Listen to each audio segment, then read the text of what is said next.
Bonjour et bienvenue dans cette capsule sur la modélisation par une fonction.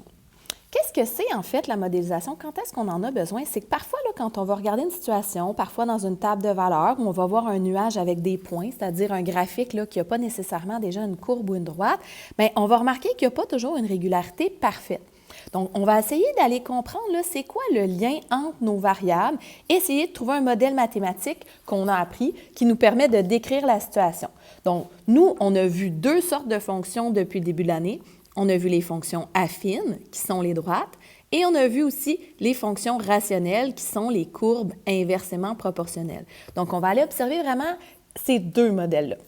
Donc, on a un premier exemple ici. On voit qu'on a une table de valeurs et qu'est-ce qu'on a observé? En fait, qu'est-ce qu'on a fait comme prédiction plutôt? C'est qu'on a le niveau des océans qui augmente là, selon le nombre d'années écoulées depuis l'an 2000. Donc, ce qu'on a calculé et estimé par la suite, parce qu'on s'entend qu'on n'est pas rendu en 2070 comme ici, mais donc, c'est le niveau des océans, là, à quel niveau il va se situer selon les années qui s'écoulent. Donc, on regarde ici là, la tendance avec le nuage de points. Le graphique est déjà tracé, mais si jamais il n'avait pas été tracé, ça serait la première étape là, de venir tracer notre graphique, de venir tracer notre nuage de points. Qu'est-ce qu'on observe ici? Bien, globalement, là, on pourrait avoir soit une variation directe là, qui passe par 0, 0, ou encore un petit peu plus inclinée. On aurait ici une variation partielle avec une valeur initiale là, qui est quand même assez proche de 0.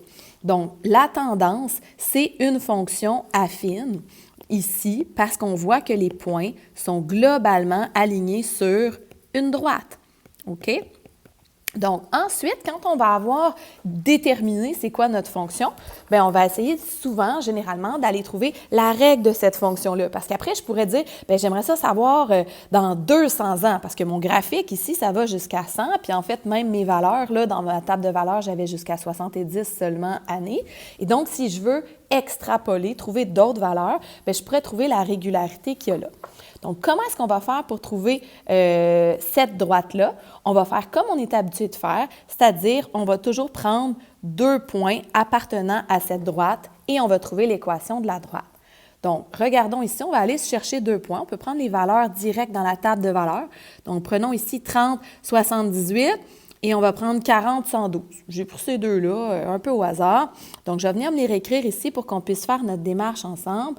Donc, 30, 78, c'est mon premier point, et 40, 112. Ça va nous permettre de réviser comment est-ce qu'on fait pour trouver la règle d'une fonction affine. Donc, premièrement, toujours la même étape, trouver le A. Rappelons-nous, qu'est-ce que c'est le A? Nous, notre objectif, f de x est égal à ax plus b. Donc, qu'est-ce qu'on va faire? On va venir trouver le A et ensuite, on va venir trouver le b pour avoir la règle algébrique de la fonction. Donc, quelle est la formule pour trouver A? Toujours cette même formule, y2 moins y1 sur x2 moins x1. Et là, je vais venir vous l'indiquer ici. Je peux changer de couleur juste pour le mettre en évidence. Bien, mon premier point, ça va être x1, y1. Mon deuxième point, je lui donne les autres coordonnées, x2, y2. L'idée, c'est vraiment de venir placer là, chaque coordonnée pour ensuite être capable de les remplacer dans ma formule pour observer quelle est la variation des y. Donc, dans les y, je passe de y2 112 à 78. Donc, je vais observer cette variation-là. Je peux prendre évidemment ma calculatrice pour le vérifier. 112 moins 78. Donc, quand j'ai une variation de 34 en y, quelle sera ma variation en x? Bien, je vois qu'en x2, j'ai 40 et en x1, j'ai 30. Donc, 34 en y, ça veut dire que j'augmente de 10 à chaque fois en x. Et je peux venir simplifier ça si je veux aussi le mettre en nombre décimal, 3,4, c'est mon taux de variation. Ce qui fait du sens parce que c'est un nombre positif. Si on revient à notre graphique, on a une droite qui est croissante avec un taux de variation qui est positif, c'est logique. Donc, on revient à notre deuxième étape. Maintenant, on aura besoin d'un de nos deux points. Donc, trouver B, ça se fait toujours avec un point que je choisis. Trouver A, ça m'en prend deux. Trouver B, ça m'en prend seulement un. Fait que, mettons, je vais reprendre le point 30, 78, et je reprends l'équation de la règle. Donc, f de x égale ax plus b. Mais ici, je n'écris pas A, j'écris 3,4 parce que je l'ai calculé, cette valeur-là, à l'étape précédente. Et donc, il va me rester simplement à trouver la valeur de B. Donc, comme tantôt, là, je vais changer de couleur pour le mettre en évidence. Mon point, c'est XY, ou, rappelons-nous que Y, c'est la même chose que f de X. Ces deux écritures-là sont équivalentes.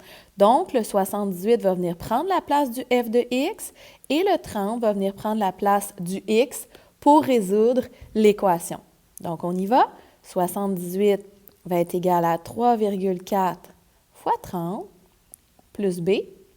Ensuite, je viens calculer ça ici. Je peux toujours prendre ma calculatrice. 3,4 fois 30, ça me fait 102 plus B.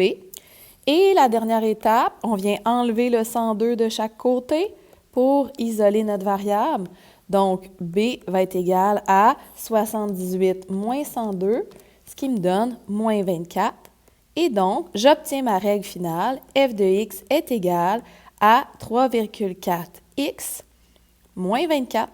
C'est notre règle qui décrit généralement le phénomène qu'on observait, donc la prévision de l'augmentation du niveau d'eau des océans. Donc, voilà pour ce premier exemple avec une modélisation où on obtient une droite. Donc, on voulait voir comment est-ce qu'on fait pour trouver la règle générale qui décrit ce phénomène. C'est ça ici, notre règle générale de la droite. Maintenant, on va aller voir un deuxième exemple. Donc, dans cet exemple, on a mesuré le temps pris par des ouvriers pour repeindre des classes de même dimension d'une école. On regarde les résultats obtenus et on trouve la fonction qui modélise le mieux la situation. Donc, remarquez ici, qu'est-ce qui se passe? Plus le nombre d'ouvriers augmente, moins c'est long finalement peinturer chacune des classes. Une personne toute seule, 190 minutes. 2 personnes, 92. 3 personnes, 55. Donc, on voit aussi dans le graphique qu'il y a une certaine tendance. Et donc, on peut venir dire qu'on a quelque chose qui va s'apparenter à une courbe qui descend toujours de plus en plus. Donc, quel est le modèle mathématique ici? On aura une fonction rationnelle ou une fonction plutôt inverse. OK? Donc, on l'appelle la rationnelle, la variation inverse.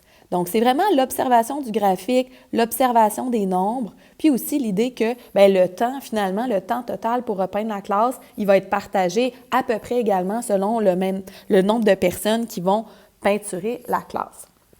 Donc, maintenant, qu'est-ce qu'on fait si on veut avoir la règle algébrique dans une fonction inverse? Dans une fonction inverse, en général, f de x est égal à le nombre k sur x. Et qu'est-ce que c'est ce nombre k? C'est ce qu'on partage dans la situation. Donc, ici, c'est un petit peu le temps qu'on va avoir pris pour peindre la classe. Donc, ici, on va venir regarder, là, tu sais, notre nombre k, c'est toujours obtenu comment? On peut le voir de cette façon-là. K va toujours être obtenu en faisant x fois f de x. Sauf que dans notre situation ici, ça n'arrivera peut-être pas toujours exactement pareil. Donc, qu'est-ce qu'on va faire? On va aller faire la moyenne des valeurs pour trouver notre cas qu'on va choisir. Donc, la moyenne des valeurs x fois f de x. OK? Donc, on va regarder d'abord ce que ça donne x fois f de x. Oups, on a perdu notre petite ligne ici. Donc, prenons le premier ici. 1 fois 190, ça me donne 190. Je vais l'encercler pour qu'on le voit bien. Ensuite, 2 fois 92, ça va me donner 184. Donc, j'ai ma deuxième valeur ici. Je fais une petite flèche pour celui-là en dessous. Donc, 3 fois 55, ça va me donner 3 fois 55, 165. Oui, c'est ça, 165. Donc, je remarque que les valeurs, elles sont proches, mais elles ne sont pas toutes exactement pareilles. 4 fois 45, ça va me donner combien? 4 fois 45, 180. Après ça, 5 fois 40, il se fait facilement celui-là, 200. Et finalement, 6 fois 27, ça va me donner combien? 6 fois 27, 162. Donc, toutes ces valeurs-là, on pourrait dire que c'est comme un petit peu toutes mes valeurs de K, mais là, je veux avoir la moyenne, pour avoir la valeur la plus représentative possible là, pour la règle de la fonction que je vais faire. Donc, je vais venir calculer là, cette moyenne ici. Donc, 190 plus 184 plus 165 plus 180 plus 200 plus 162. Une moyenne, on fait ça en faisant la somme des quantités divisée par le nombre qu'on a pris. La somme des données, on en a 6, donc on divisera par 6. Et ça, ici, ça va nous donner notre nombre K qu'on va avoir pour dire le temps moyen pour peinturer une classe, qu'est-ce que c'est dans cette situation-là. Donc, on vient rentrer ça à la calculatrice pour nous faciliter notre calcul. Donc, on fait la somme et à la fin, on va diviser tout ça par 6. On obtient environ 180,17. Donc, on pourrait même dire, là, on garde 180.